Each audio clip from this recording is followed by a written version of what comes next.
السلام علیکم ورحمت الله.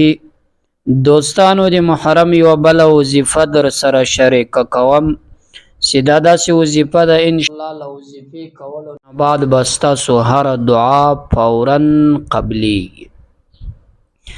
د محرم بهترینه میاشت عزیزانو شروع ده.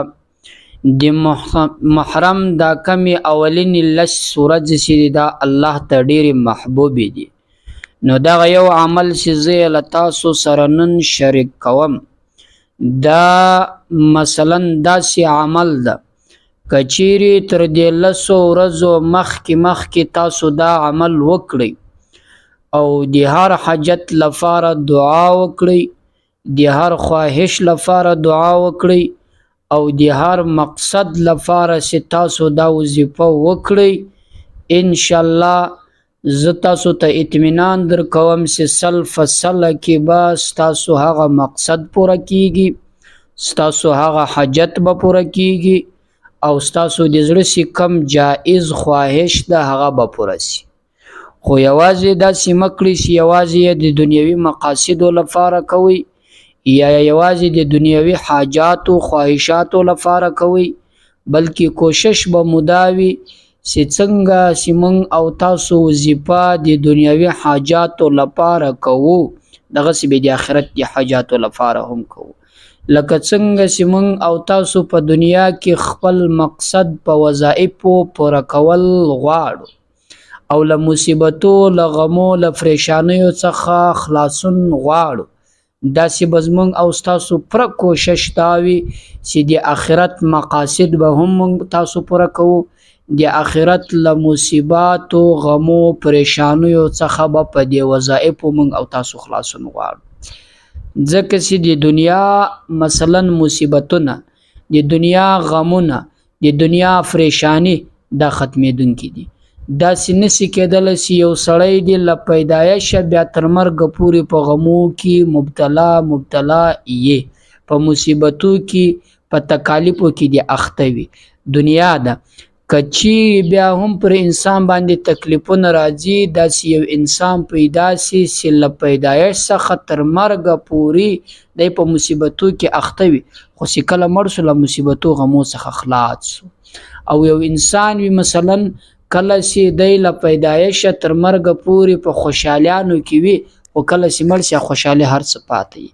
خو آخرت داسې دنیا دی یوه بله دنیا چې ټول ورځو که په مصیبت کې گرفتار شوي مصیبت یې نه ختمیږي، که په خوشحالي کې گرفتار شوي خوشحالي یې نه ختمیږي.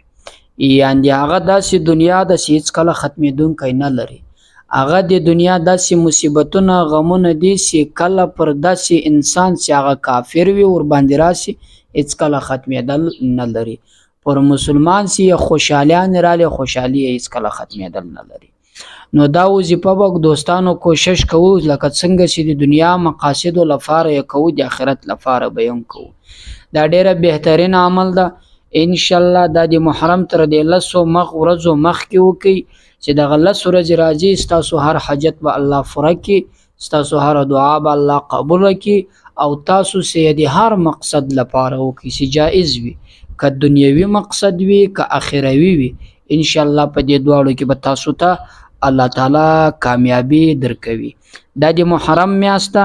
ګوري ډیر خلک مثلا دا اوس په پښتنو کې هم اوس بعضې ځایو کې رواج شوی یا نه خبر یا په کس داسې کار کوي چې مثلا دا د غم میاشت بولي. ولې؟ ځکه چې دا دلیل دی بولي چې په دې کې حضرت حسن یا حسین یا داسې مثلا مسلمانان په دې میاشت کې شهیدان شوي دي.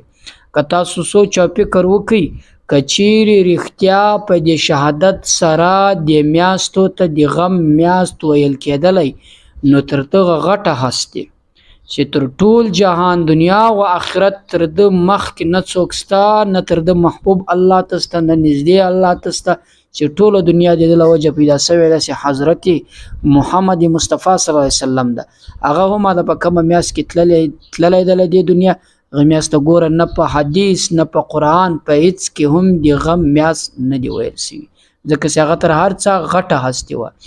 دغسې نور انبیاء کرام په دې میاشتو کې شهیدان شوي دي، یا مثلا د 12مې په میاشت کې یا بله خو یوې میاشت ته هم د غم نه دی ویل سوي او دا کومه میاشت د محرم ده چې دا بعضې کسان د غم میاشت ورته وایي داسې دي دا علم نه لري دا له علم څخه خالی دي دې میاشت ته د غم ویل نه په قرآن ثابت نه په حدیث نه په اجماع نه په قیاس په هیڅ باندې هم نه ده ثابته چې دا میاشت غم ده او په دې میاشت کې غم کول هم د شریعت خلاف کار ده. نو دوستانو د وظیفې عمل درته کوم. وظیفه به په توجه په خلوص یقین په عقیده په مثبت یقین سره کوي ان شاء الله بیا دا وظیفه تاثیر او دا وظیفه بیا عمل کوي. دا وظیفه د دوستانو د یو کوچنی آیات د مازیګر لمانځه نه بعد صرف او صرف د مازیګر لمانځه نه بعد کله چې لمانځه نه فارغ اسواس لغه ځای څخه ما ولاړیږي دا یو کوچنی آیات به وایاست وادعوني استجب لكم. د دې معنا دا ده چې الله تعالی فرمایي تاسو ما درو بولئ یعنی دعا وکړئ چې زه یې قبول کړم. ګوري الله خپله موږ او تاسو ته وایي چې تاسو دعا وکړئ چې زه یې قبول کړم. نو دا ادعوني استجب لكم دا به تاسو تقریبا 80 واره ووایاست لغه نه بعد به دعا ضرور وکړئ. دا دعا به داسې کوئ مثلا که حاجت که پوره کول غواړئ چې هر څه وي د هغه لپاره یې وکړئ خو په ډېره خشوع عاجزي سره به یې کوئ. او بل دا یاد وساتئ دعا چې تاسو کوئ ګورئ مثلا چې دا وظیفه کوئ له حرام مال له بېدیني له غلا له شر له فساد د ټولو څخه به ځان ساتئ بیا تاسو دعا قبلیږي.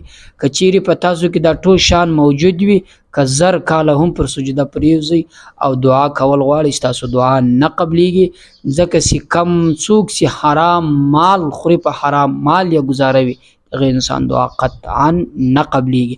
نو له دې شانو څخه ځان را محفوظ کړئ وې ساتئ بیا دا وظیفه وکړئ ان شاء الله دا وظیفه بیا تاثیر کوي بیا د دې وظیفې په کولو سره ستاسو دعا الله قبلوي. نو دا دوستانو دا وظیفه مو د سره شریکه کړه له نورو ملګرو سره هم شریکه کړئ خپله یې هم وکړئ پر الله مسپارم. السلام علیکم.